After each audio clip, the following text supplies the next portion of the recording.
Morning, everybody. How are we doing? Are we full of nervous energy for this Thursday? Yes.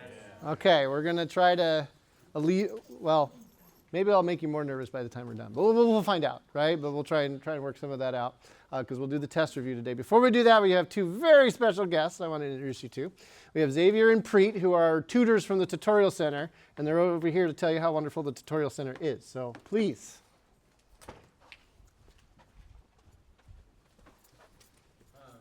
I'm Xavier. I'm Preet. And so we want to present to you guys the Tutorial Center. So have any of you guys ever been to the Tutorial Center? A lot of you guys. Do you guys have anything you guys could share about the Tutorial Center specifically? What you guys have experienced? Wait, they didn't strap you to the chair and torture you? Oh, it was helpful. Okay. Oh, I didn't know that. I'm going to go to the Tutorial Center. Yeah. That was doing Ramstein, right? Probably. How did you do Ramstein? It was right before the finals week? No? No? Oh, okay. Actually, one of our mentors is bought oranges. So oranges to any of you guys that came in. But yeah, so we're going to present the Tutorial Center, located in Ally 134. And specifically here for, we're also here to share the past center and whatnot, but also for drop-in, we're here for engineering, math, physics 2A, 2B, and computer science, so any of you guys' STEM classes really, or also any of your other classes, we have ETC. And for our hours, we're open Monday through Thursday from 8 to 7 p.m., Friday 8 to 2 p.m., and then also Sunday, if you guys are busy throughout the week, from 2 to 7 p.m. And we also have flyers that have the specific hours, because we're also still in our classes, so maybe some of us aren't here at specific times, but we'll always have somebody if you guys ever need any help whenever you guys want. Okay, where's physics? There it is. It's going to get mad. And we also do have GRASP on Fridays from 8 to 1, where Balogh will be there. And other teachers that know more than I do. Help you guys out with any homework or assignments, labs, just not tests. But So apparently don't do physics 2A on Thursdays. Is how I read that? NA. So that's a bit of a lie, because any physics 4A tutor can help you. They might try to make it a little too hard, but they can help you. But yeah, this is from the tutoring tutorial services website. So we can go on Thursday? Yes, just tell them you're a 2A student. They'll say, well, we don't have any 2A tutors. And you're like, that's okay. Mr. Balogh said I could use a 4A tutor. Because there are 4A tutors from 8 a.m. to 7 p.m. on Thursdays, according to this calendar. So. We rarely have dedicated physics 2 tutors. Usually we have 4ABC tutors, and then they help with the 2A students. and also, like I mentioned, we have the sides drop-in for math, physics, engineering, computer science. We have the Pass and Writing Center, and then also ETC. For any of your other guys' classes, Pass and Writing, I know can help you guys out with any writing or essays you guys have. I think that's all that. Yep, so besides GRASP, right, which happens on Fridays, you've got all of these times, right, for tutoring. And you guys doing online stuff still? Yeah, Yeah. If you guys can't make it to any in person, we still have online. I'm pretty sure the QR code will bring it up too. We have a Zoom. You guys can just go in and they'll call any of us to come help you guys out on Zoom directly if you guys are on. Yeah. So it's not, when it comes to the online stuff, it's not going to be like one group with like 3 people and we have an online camera and you guys are like on like a whiteboard. It's going to be like specific to that individual itself. Yeah, it's just you. If you come in on Zoom, it's just specifically for you or on tutor for you. Same thing as if you come in person. Same thing. So for those of you that can't come on Fridays to GRASP, there's all these other times. Sorry, Preet. I was. like Zoom is just 1-to-1.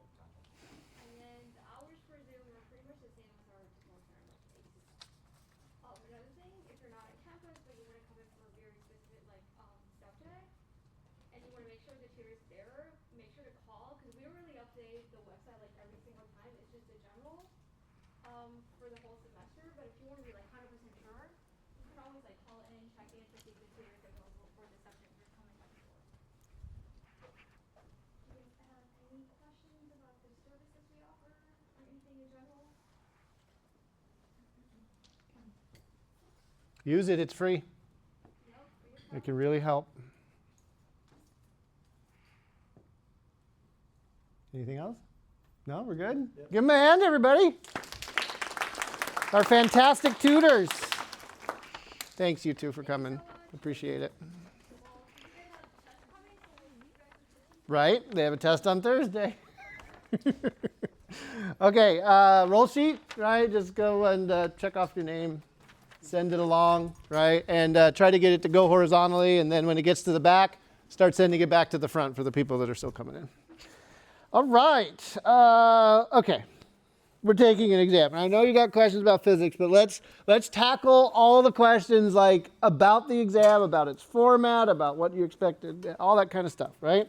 So if you go to the modules and you go to Unit 1, okay, the Unit 1 module has a sample exam link at the very end of Unit 1. It'll say 2A sample. And there's a big warning here that says this is not like a practice exam or anything like that, right? It's just that it's for you to get an idea, the kinds of questions you're going to encounter and sort of how, like the expectations for what's going on, right? Okay. It contains the very front page of the exam. So you can read this title page so you don't have to read it tomorrow to know the rules, okay? Note there's things like you can't leave. You're not allowed to have any unauthorized devices, right? I want you to draw boxes around your answers. Show your work. And if you answer correctly, but there's no work shown, it's still wrong, right? Because this is all about communicating to me what's in your brain, right? And then the honor pledge, which we'll talk about in a second. And I'm going to have you staple your summary sheet, your cheat sheet. I'm going to have you staple that to the back of your exam when you're done. You might want to put your name on it. Sometimes they get separated. Usually they don't, but just in case. I want you to know that I am not going to grade your summary sheet, okay? The reason I want you to put it on the back of the exam, and you will get it back, you'll be able to take it with you. When I'm done grading, right, I grade the exam and I go through my process and I grade the exam. When I'm done, I want to see what you guys thought was important, right? Like the summary sheets are coming from you, they're coming from your brains. There's the way I've taught or things that you've understood or misunderstood, and it's kind of like just another insight into your brains, right? That I personally as a teacher just kind of like to see. So that's why I ask you to attach it so I can kind of look at those and get a cross section and an idea, right, of what you thought was important. Because what you think is important, what I think is important are often two different things. And the more I can see, the more I can help align that and all that kind of stuff. So that's why that's going to happen. So you'll need to do that. Okay, 2 types of questions on the exam. So there's 7 questions. And there's 70 minutes, 75, but really 70 minutes to get the exam done. So on average, how much time do you get per question? 10. Are there going to be questions going to take you more than 10 minutes? Yes. Are there going to be questions that are going to take you less than 10 minutes? Yes. So it's an average, right? One of those kinds of questions is what I like to call like a computational question. It's like a standard homework problem where you're having to figure out the numbers, do the strategize and the do it and all that sort of stuff, right? Doing the problem solving method. You can see here with this one, right? There's a question, okay? And there's a picture on this one. You can see I did my list. I kind of tried to explain what I was doing. And when I got down to the end, I boxed my answer. Okay? It's not so much like the actual question itself that you should be concentrating on. It's like the expectation of showing your work and that there 6 out of the 7 problems are going to be like this in the sense that they're going to probably require some math to get done. They're applying the physics. You have been practicing on the homework, all that kind of stuff. 1 out of the 7 is going to be a conceptual question, okay? And you'll know it's conceptual because it'll be multiple guess. It's the only multiple guess problem. And this is pretty typical of the 7 questions. 1 of them is going to be conceptual. And on the conceptual question, very important, you have to defend your reason. We've been kind of practicing this with the quizzes in class, but you need to indicate why you are picking the one that you are picking. You can't just circle the answer and leave it at that. Again, because that's no work has been shown. So justify your answer. Yes?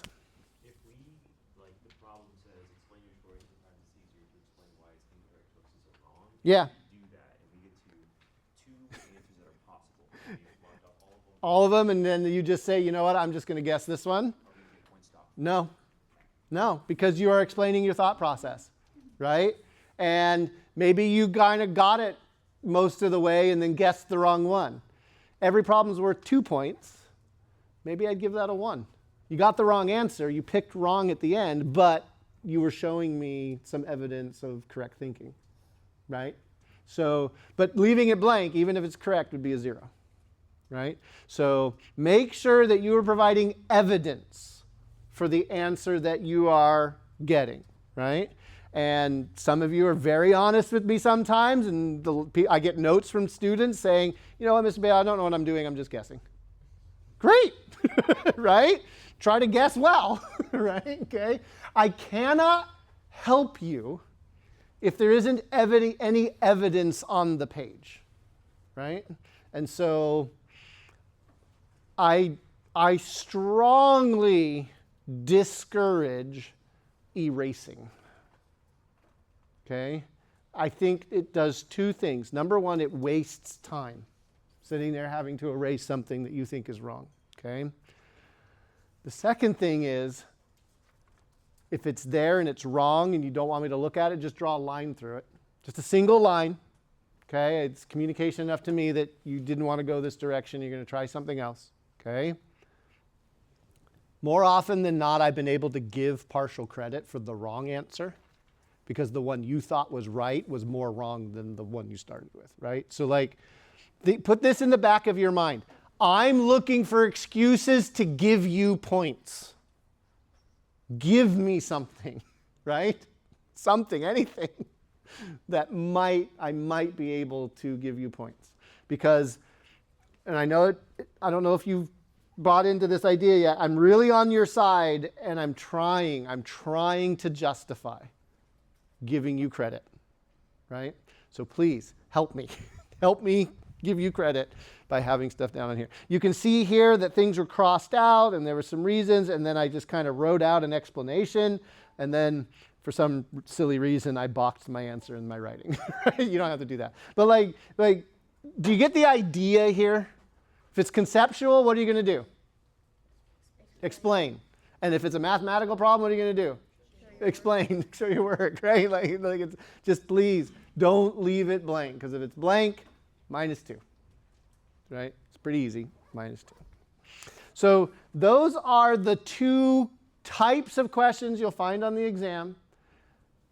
Almost every single exam will have 6 of the homework style or computational problems, and then 1 of them will be conceptual. How do you know which one's the conceptual? It's the one that has multiple choice on it, right? The others will be a question, and they'll just be a blank. This doesn't show it, but you get 2 problems per page, okay? You are encouraged to work in the space below the problem. If you run out of space, there are blank pages at the end of the exam, and all the pages are numbered, right? So you can say, leave me a note, little love letter, Mr. Balogh, see page 6 or whatever, right? If you're going to use an extra piece of paper. Every back page of the exam is blank, right? So you can just say, Mr. Balogh, turn the page, right? To see the work, right? So just kind of, you can draw arrows all over the place, but I would really discourage erasing. right? Cross something out if you don't want, you're like, this wasn't good. I'm going to try it over here. Cross that one out, turn the page over, right? Okay. But try not to delete anything. I have been known to hold the paper up to the light to try to read the eraser marks in an attempt to give credit for credit is due. So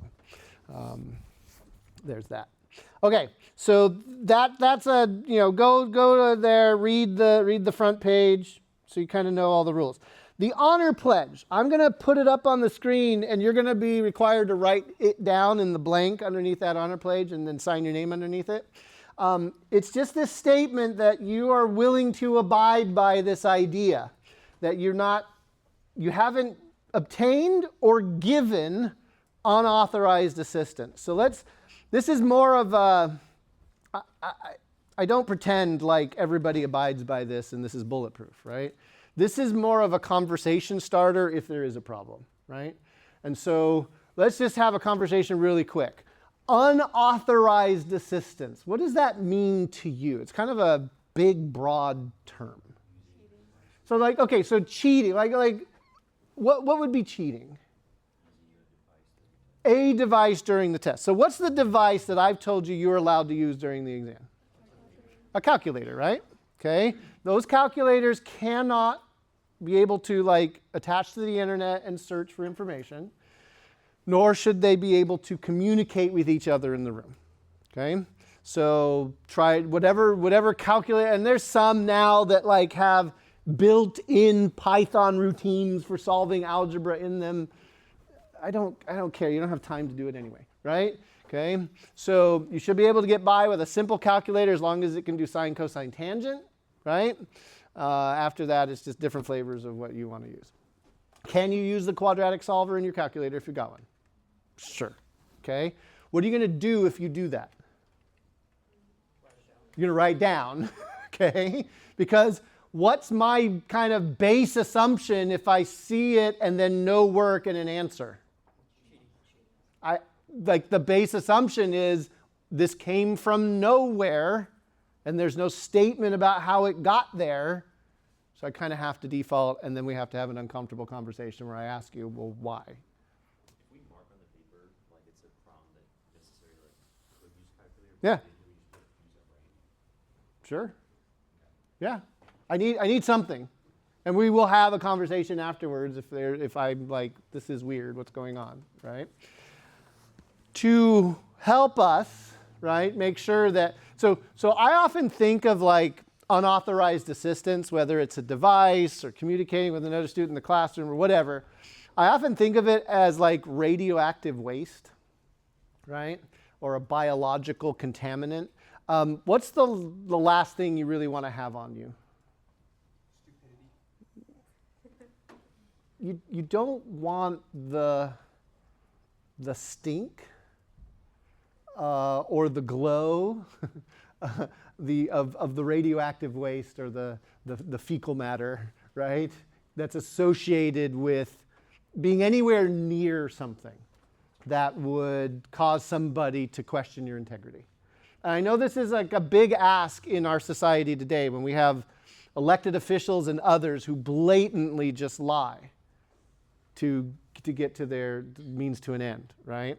In STEM, it's vitally important that the data we present is data that we have found.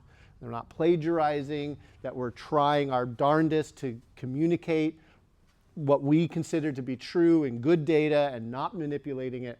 In STEM fields, it's a career-ending offense to break these rules. And once the integrity is lost, there's really no getting it back. Scientists that have falsified data no longer get jobs. They no longer do research. In the medical field, sharing patient confidential information will not only get you instantly fired, it will get you sued. In software development, if you break an NDA, you will be fined multiple hundreds of thousands of dollars. I think the largest fine so far was $250,000 for breaking a non-disclosure agreement about software code. Just using code from a former employer at a new job. right? Cost that individual $250,000. So these are important things in spite of what our politicians are doing. And I picked them out on purpose. But in STEM fields, it's really, really important. So I want that to be a part of what you're learning and what we're practicing also, right? So you just don't want any stigma or even any reason for me to be questioning what's going on. So to that end, I'll ask you to take your phone, okay, and turn it off. If you don't want to turn it off, please put it in a mode where it will not vibrate or make noise. For some reason, I just get really mad when all the bags are up here and I'm just hearing bzz, bzz, bzz, bzz all over the place, right? Okay? So put it into a focus mode, right, where there's just no notifications, right? Or better yet, just turn it off. The worst that'll happen is you'll walk out, you'll forget to turn it back on, and you will have 4 hours of peace in your life. Why is nobody contact? Oh, right? Okay. And you can thank me later for that peaceful time, right? So we'll have those not on your person, right? Because I'm not in the business of trying to figure out whether or not you're cheating, okay? I'm in the business of if I see a phone come out, like even if you're just and you pull it out to check the time and you put it back, what I would do is I would just say, okay, you're done. You broke a rule. Your exam time is over. Turn in your exam. We'll talk about it later. Because I'm certainly not going to go, cheater, pants on fire, right? I'm not going to make a big deal out of it. I'll just come up and I'll say, you're done. I'm going to take your exam. You're free to go. We'll talk about it later, okay? So it's kind of that's what I mean by like zero tolerance, right? If I see something that doesn't look good to me, I will just tell you to stop, and we'll figure it out later. We'll have a discussion, okay? So we want to just try to make sure that there is no reason, right, for me to be questioning your integrity. So devices would be unauthorized assistant. What else is unauthorized assistant? Each other, right?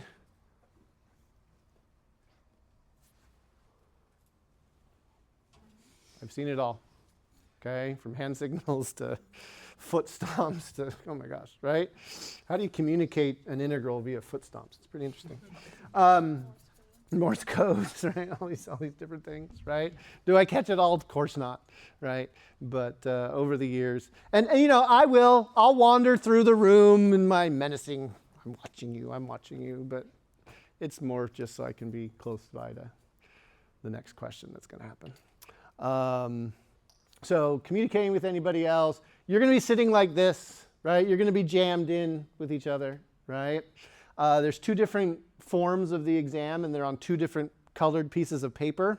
And so I'm going to make you sit next to somebody that has a different colored paper from you, right? Okay. We're actually going to learn our colors on Thursday because you're going to have to pass them out. Staggered, right? Okay. I have it all set up for you. You should be able to just hand it down, right?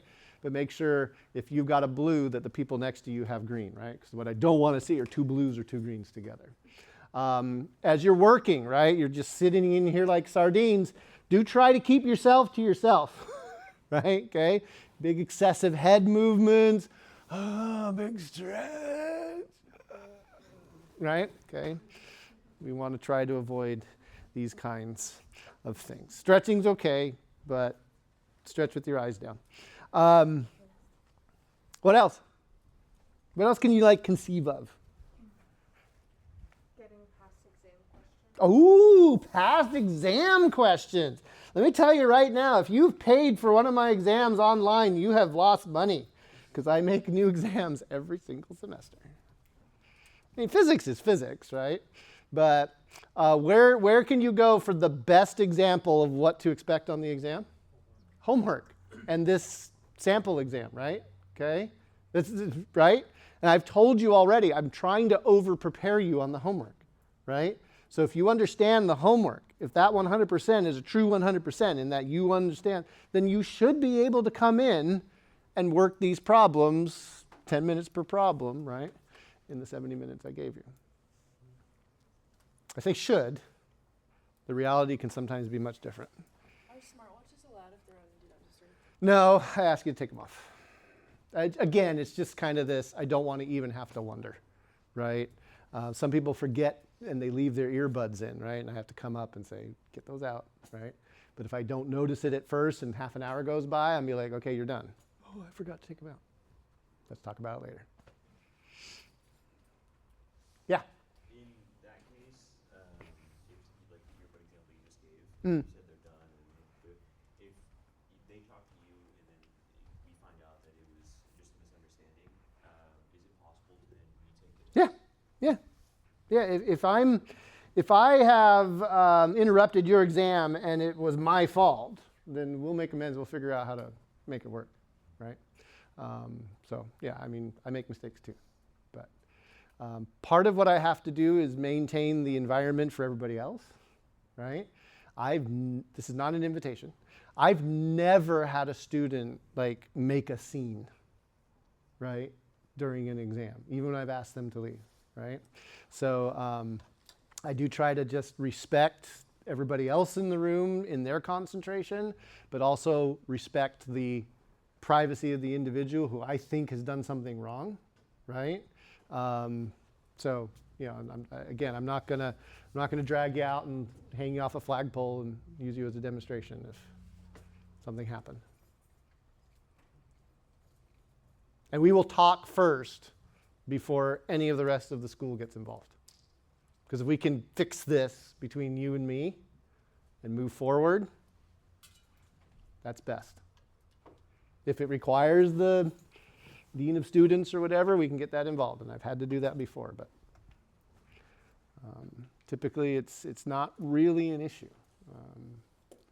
And I don't want you to be so scared, right, about doing something wrong that you can't concentrate or you can't function or any of that kind of stuff, right? Just want to kind of normalize the expectation. There are people that will be taking this exam not in this room for various reasons. And sometimes there's a person that needs to take the exam like the day before, and I don't want to penalize them with a harder exam because they're taking it the day before for a situation that they have no control over. So be very careful about who you are talking with when it comes to exam information. If you know that somebody had to take it the day before, don't put them in the position of having to tell you, I can't talk about that, right? Just don't ask them about it in the first place. That's another part of sort of that unauthorized assistance part, right? Okay, so, and I fully encourage you to police each other, right? If you feel like you don't want me to get involved, but you notice somebody doing something, again, you don't want to be anywhere near something that is even calling question to it, right? And so talk with each other. If that can't work, you can anonymously send me messages, okay? Just make a burner Google account, send me a message saying, Mr. Balogh, you need to be aware something's going on, and this is it. I don't want you to know who I am. Or you can just come to me and say, Mr. Balogh, this is what I saw. Again, I'll protect you. I'll protect the individual. This isn't a witch hunt, right? It's a strong desire to help you learn what is acceptable, what's not acceptable. And because I don't want you learning this lesson in the workplace, because if you learn this lesson in the workplace, what happens? Lose your job, you get sued, all that kind of stuff, right? So that's what that honor pledge is all about. The honor pledge that I'm going to give you, which is in the syllabus and on Canvas, so you can see it ahead of time, was not written by me. Who was it written by? It was written by students. Not students at Fresno City College. It was written by students who were at a college that had been plagued by a cheating scandal. And the administration decided, instead of just basically kicking out a third of the student body, right? They brought everybody together, the faculty, the administration, the students, and said, how are we going to fix this? How are we going to move forward? The students suggested an honor pledge, and it was the honor pledge I'm giving you, right? And it's been shown to work, like scientifically. We have the data that honor pledges do what they intend to do. All right, so What do you need to know about the exam so that you can sleep tonight and tomorrow night? Like, what question do you just have to ask, no matter how silly it sounds or anything, just to kind of relieve some stress, or like, what's bugging you about this upcoming exam? If I fall asleep during the exam, will I get kicked out? No. I might come over and shake you and say, are you okay? But excessive snoring will not be tolerated.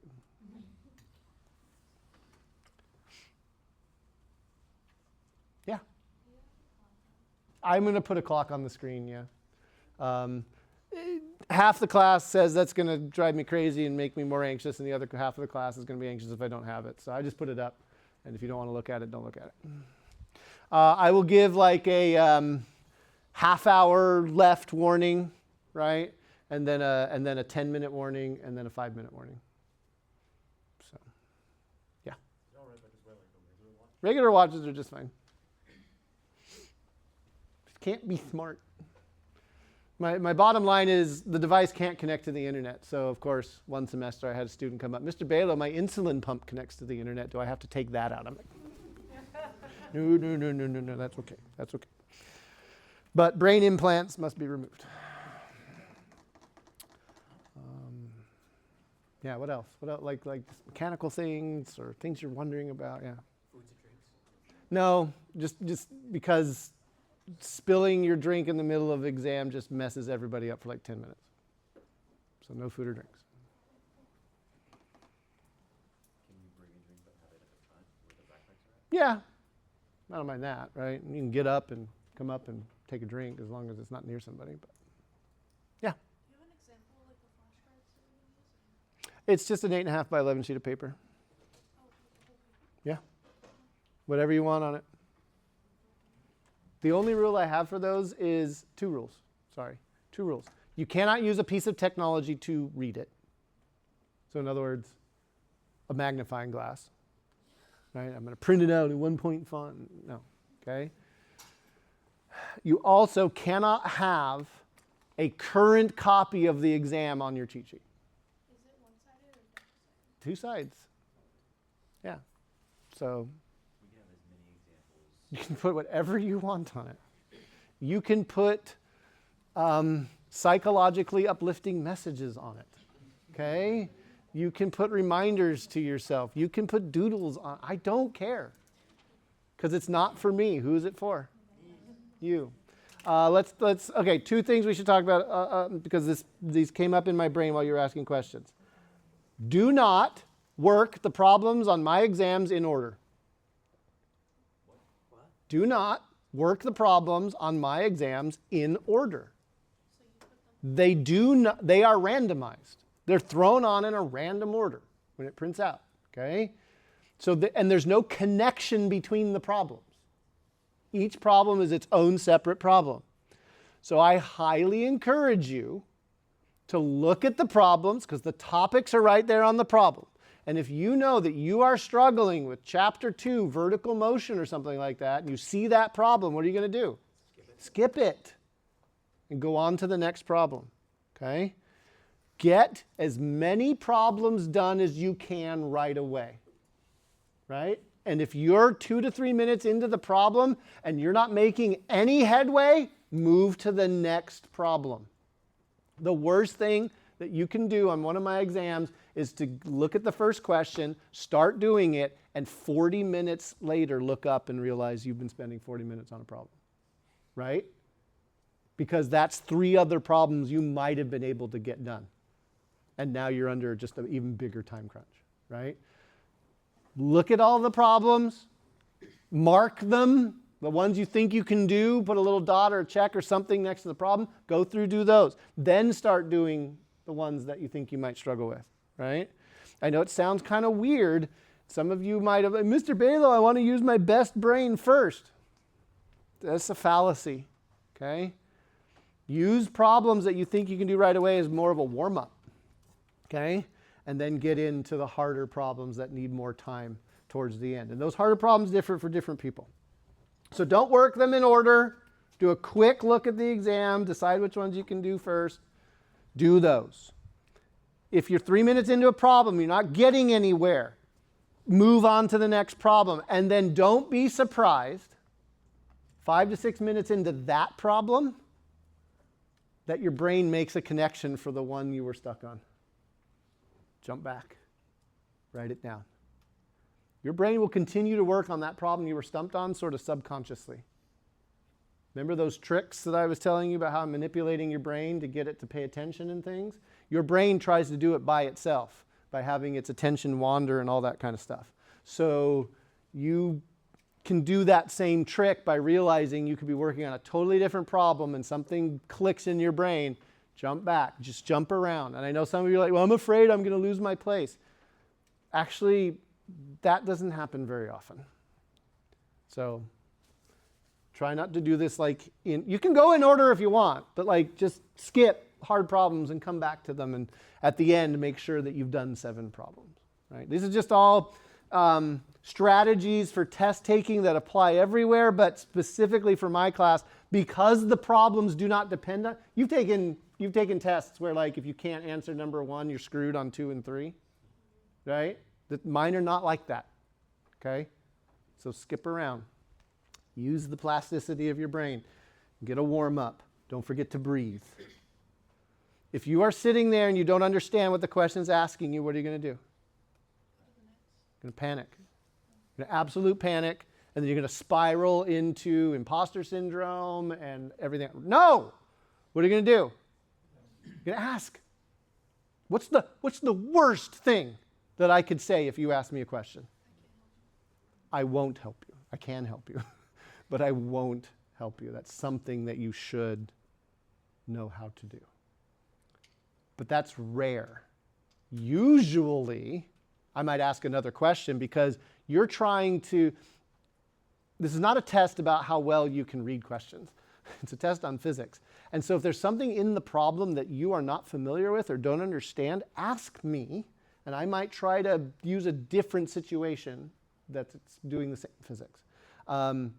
One of the things that test banks are horrible at is they often have references to American football in them or baseball. If you're just not familiar with those sports, ask the question. I'll try to put it in a different context for you, right? So you can understand the physics of what's going on. So please, I'm not keeping track of who asks me questions. It's not, oh, you asked a question? No, I'm not doing that, right? Okay? But I'm also not going to tilt the scales unfairly, right? It might be that you ask the question and I just look at it and go, oh my gosh, I screwed up, in which case I'll come up to the board, I'll write something down, and I'll tell the whole class, right? So it's okay. It's okay. There was a hand, wasn't there? No? So don't work the problems in order. Don't be afraid of jumping around on the problems. What was the other thing I was going to mention? I don't remember anymore. How are we feeling? Nervous? That's correct. Feeling nervous is correct. Okay? This is the first time you're taking one of these exams. Probably shouldn't use this analogy. It's a little bit like a first date. You're not really sure how it's going to work, right? And there's just that anxiety on top of the anxiety of having to take an exam and the performance anxiety that comes with that and all of that stuff and a time limit. And it's truly an awful way to find out what's in your brain, okay? But it's the limited resources we have, and not cutting you open. It's not that bad of an alternative. Yeah? Will we get our test back to see what we did? Never again. I'll just keep the grades to myself, and you just have to wonder. So you will get your exams back the following Wednesday. Even if I get them graded on Friday, you will not know the score until Wednesday when you walk into lab, because we're going to do something called an exam autopsy. I haven't been able to figure out a better word. So if you've got a better word, not even ChatGPT is able to give me a better word, okay? Technically, it's a review of the work that you did on the exam and an opportunity to correct mistakes and to learn from those mistakes. But the problem is, as soon as I tell the student that we're doing an exam review, you assume it's the thing that happens before you take the exam, right? So what's an autopsy? It's a way of determining why the organism died.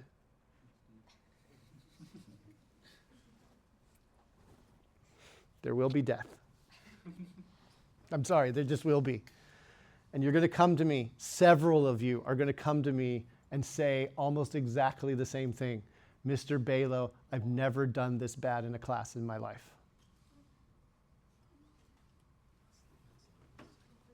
It's physics. It's hard. It just is. And I don't sit there and try to make it harder, right? So some of you are going to be surprised both ways. Yeah, we'll talk about that when we get to the exam autopsy. Let's not fill our brain. Let's concentrate on doing as well as we can. No, I'm saying it's in place with autopsy. I like autopsy. What did you say? Mistake analysis. In engineering, it's called failure mode analysis. Because mistake implies a personal, maybe it is more accurate. Anyway, but yeah, no, I'll stick with autopsy because it causes more fear. Okay. Any other questions, comments, concerns? Things that I can do to just tell you it's going to be okay? It's going to be okay. I was going to ask, do we use front and back for a cheat sheet? Yeah. Yeah. Yeah. Yeah. Yeah. Yeah. Put whatever you want on there, except a copy of the exam and writing too small that you have to use technology to read it. Do you prefer like handwriting or typing? And then I don't care. It's yours. I was thinking, I know you just said it, but can we use example problems? Yes. Yeah. Homework problems, example problems. Yes. If we had one piece of line paper that we wrote on, and then we taped on the back of it a piece of printed paper, but it's still technically one on one side, is that allowed? Yeah. I had a student say, Mr. Balogh, I want to do it all on flashcards. How many flashcards can I write on? And I said, let's figure out the area of an 8.5 by 11 inch piece of paper and figure out the area of the flashcards. And it came out to like, I think it was 3.7 flashcards. So we just took one of the flashcards and cut off roughly 1/4 of it. It's the same amount of area, works for me, right? Some people just come in with a little tiny flashcard. Some people had Post-it notes, right? As long as it doesn't exceed, right? As long as you don't have a Post-it note that unfolds like origami and becomes suddenly, right? Okay. I'm going to tell you something, and I probably shouldn't tell you this, but you deserve to know it. I've noticed over the years that the more information there is on a cheat sheet, the less prepared the student is to take the exam. It's like a symptom of an unprepared brain. I'm going to just put everything I possibly can on here, every single homework question, and then I watch in the test as the student's taking the exam, and they look at their cheat sheet, and it's deer in the headlights. They can't find what they're looking for, and panic sets in, right? Some of you are sitting, oh, this is awesome. I'm going to bring a blank sheet. I'm going to get an A. That doesn't work either, okay? There's an optimum amount of information. I've told you over and over again what I won't give you on an exam. Do you remember? Equations. You ask me for one of the kinematic equations, I'm going to be like, sorry. If you need it, then it should be on your summary sheet, should be on your cheat sheet. Think of it as the thing you would like to have while you're taking the exam to remind you of something. Usually the things you want to put on there are like the toolbox equations, the units for things, like the standard units for distance as meters. You do not need conversion factors. So if you need to know how many feet there are in a meter, I'll tell you. Unless like the problem's asking you to figure it out, right? But like a conversion factor or a constant value, we haven't run into any, one of the constants would be little g, right? Little g is 9.8, right? If you can't remember little g and it's not in your cheat sheet, I'll tell you it's a constant. Okay? But what I won't do is give you like one of our toolbox equations. So that's kind of where I draw a line. What's the whole idea for you having this cheat sheet? What is it really making you do? Study, review, summarize, okay, the information that you've learned into one tight place that you can use on the exam. I've had people tell me, Mr. Balogh, I made a cheat sheet and then never used it. Am I dead? No. You made a cheat sheet, it went into your brain, you didn't need it, right? For every exam I ever took in college, I made a cheat sheet. Notice, I didn't say I cheated, but I made a cheat sheet. Even for the ones where I wasn't allowed to have a cheat sheet. I would make that cheat sheet. And before the exam, I would stand out in the hallway, and you guys know me about memorization, I really can't do it, but I would attempt to memorize that cheat sheet. And I would come in as the teacher was handing out the exams, and as soon as I had my exam, I wouldn't even look at it. I'd turn it to a blank spot or a margin or something, and I would just start writing as much stuff as I could remember on my cheat sheet. Equations, constants, values, whatever, right? And only then, when I had done that, would I open the exam and start working on it, so that I had some reference, right? Half the time I wrote the equations down wrong or I got the numbers wrong, but that is what it is, right? So it's a great practice to be forced to summarize what you have learned, see the big picture, and have that as a backup when you go in. Yeah? Is there a curve on the exam? That's a really loaded question. The answer is no, sort of, yes. Not necessarily in order. During the exam autopsy, you will hopefully understand what's going on. There is stuff in the syllabus about kind of what happens there, but again, don't focus on your grade. What should you be focused on? Learning, showing me, figuring out a way to communicate what you know. And don't be worried that you don't know anything. I know that. Okay? Worry about how am I going to communicate what I do know. Let me be the judge of where you sit, right? That's on me. It's not on you. You just have to work hard and do your best. Okay, do you want to ask some questions actually about physics? Anything? You can also ask questions about the exam still. Was there a question? No? Oh, yeah. Gianni? For the next exam, will there be questions of chapter 1 and 3 or no? I kind of talked about this already, but the answer is sort of. Will I go back and on purpose put a chapter 1 problem on the next unit exam? No. But do you need to know how to convert between units for the unit 2 exam? Yes, because you always need to know how to convert units, right? So, sort of. Not on purpose. But physics makes it impossible for me to do otherwise.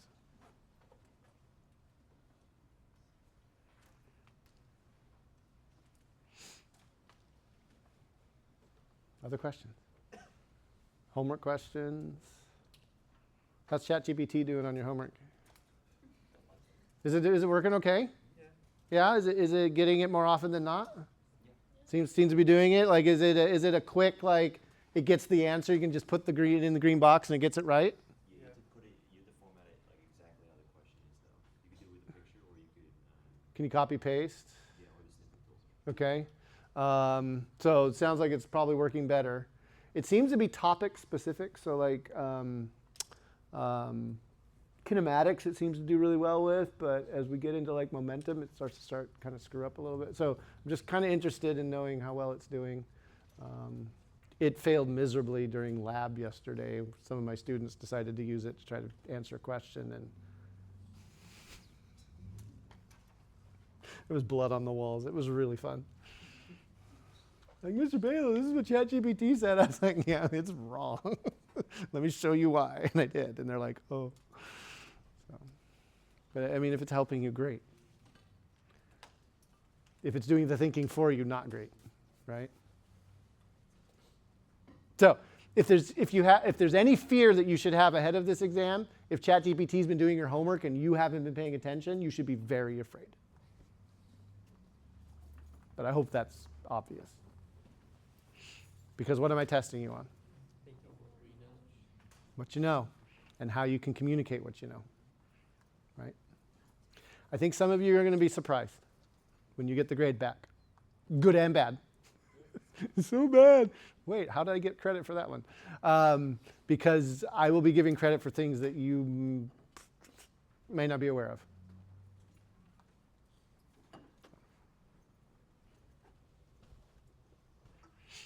Other questions? No Chapter 3 homework questions because nobody started it? I know some of you have. I've been very, very encouraged because I know many, more than a dozen students have reported to me that, like, even last week, you were halfway through, like, Chapter 3, which is fantastic, right? Like, just, if you can work ahead and just, the thing that most people don't give physics is time, right? And my advice to people that struggle, and we'll have this talk if you didn't get the score on your exam that you wanted. After the exam, we'll have a talk, and the talk will go something like this. Mr. Balogh, how do I study for this class? And my answer is going to be, you need to spend more time. And it's going to be cruel, because that's the last thing you want to hear, right?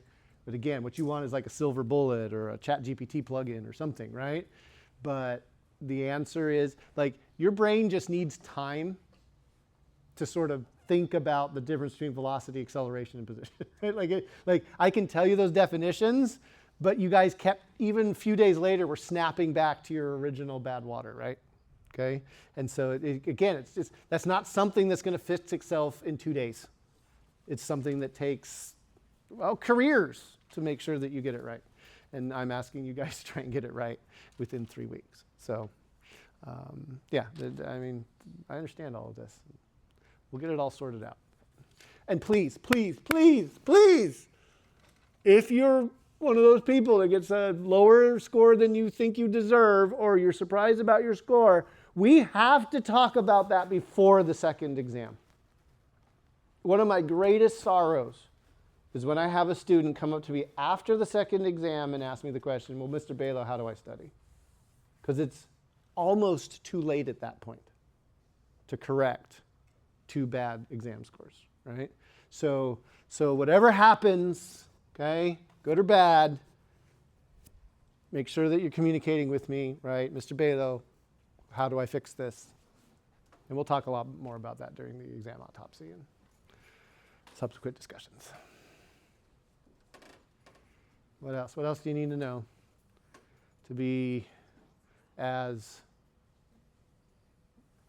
to have the least amount of stress possible on the day?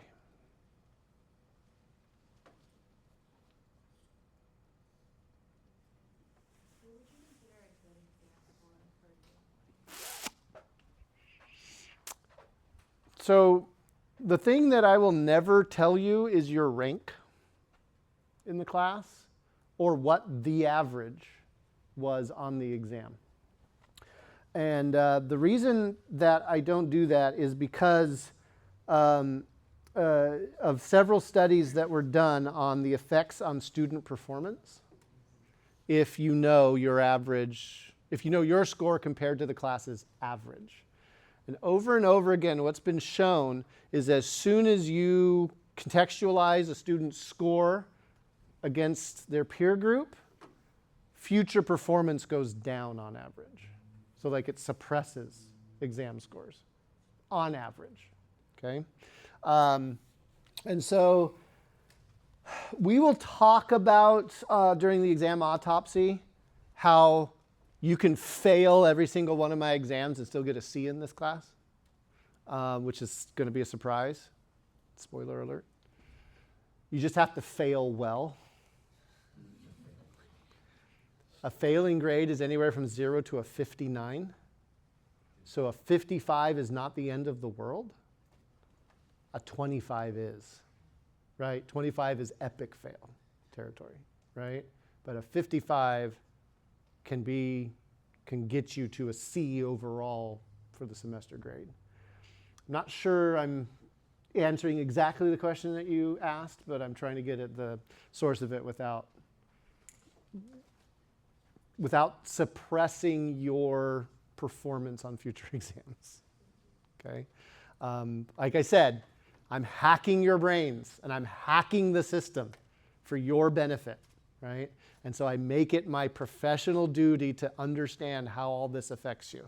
Can we have a 10-minute discussion on something that's not going to end up on YouTube? Yeah. On the board, dolphin question. Oh, the dolphin question. I was gonna ask it. Like, there's always something. Like the physics 4A students, it's a penguin problem I give them, and they fear penguins for the rest of eternity. It's chapter 3 homework, isn't it?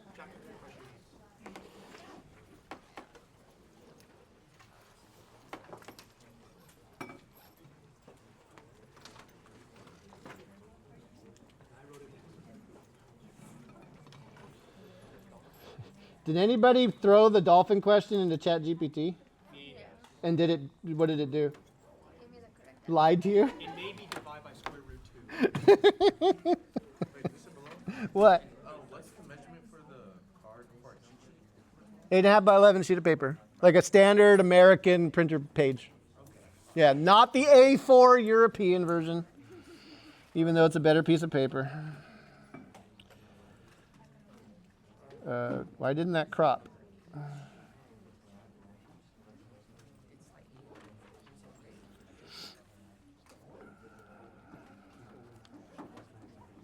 You can't see anything on the board. You can't see anything.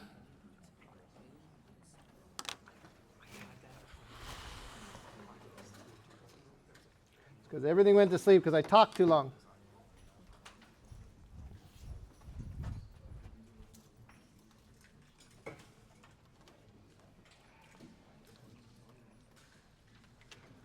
Did the dolphin show up? All right. Okay, so there's our dolphin. The problem is worded very poorly. So this is on the person who wrote this problem, okay? Because I looked at this problem when I first did it and I got it wrong based on my understanding of the words that they used. Okay. They say that the dolphin can jump straight out of the water up to about 30 feet, okay? Then they say, but wait, it launches at 45. What they didn't say, okay? And they kind of leave it to the end, but they make it awkward.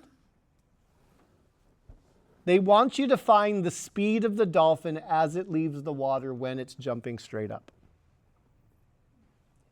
And when you find that speed, use that speed as the speed for the 45-degree launch.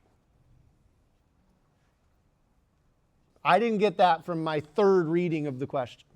I had to do the problem 3 times, and I got it wrong. I was like, what is going on here? I think I'm getting this right. I had to go look at the key to figure out what the question was asking.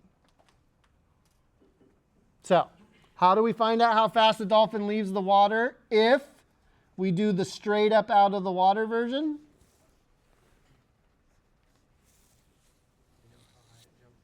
We make a list, right? Okay? We visualize.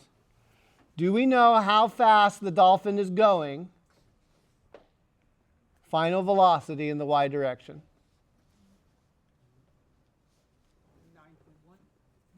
That's the distance. That's not how fast. Here, we'll write all of the things we could know or not know, right?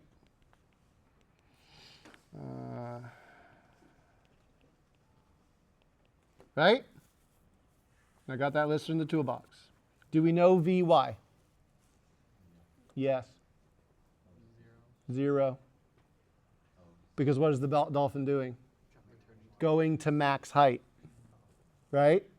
They told us the max height is 9.1, isn't it? So, at max height, the dolphin has to stop in the vertical direction. Do we know the initial y velocity? Nope. But what are we looking for? The initial y velocity. We want to know the speed that the dolphin leaves the water. Do we know the acceleration while the dolphin's in the air? It's in free fall. Do you know how long it took? No. Do we know the y? Careful.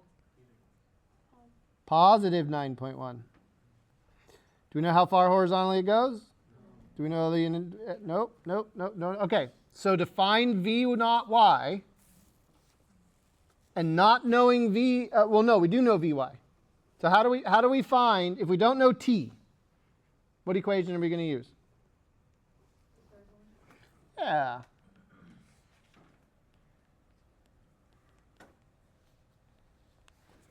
No t in it. We know everything else, don't we? So the v naught y is going to be equal to the square root of vy squared minus 2ay. Just doing math really fast there. And this is 0 minus 2 times a minus 9.8 times a plus 9.1. Whatever that number turns out to be, okay?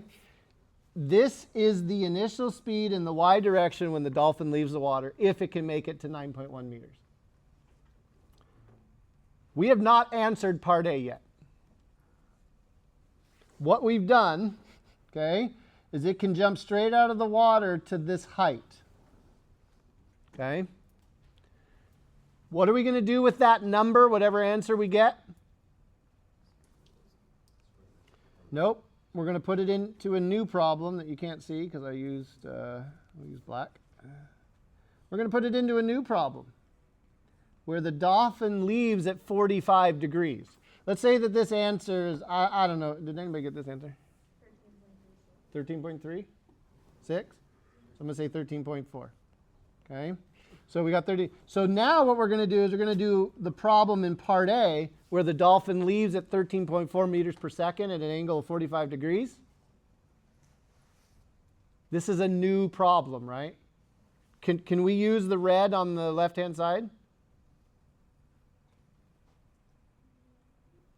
No. Okay. We can't. We need to make a new list, sort of. Do we know the final y velocity if it reaches max height? 0.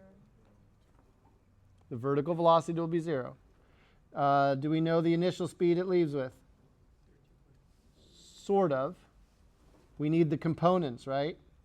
We need the y component and we need the x component. So how are we going to find the y component? Sine 45. And then do we know a? Well, yeah. Turns out it's going to be a pretty close list. Do we know how long? No. Do we know y? Now that I've ran out of space. We don't know how high, right? They're asking us, what will its maximum height be, right? So we're trying to solve for this y right here.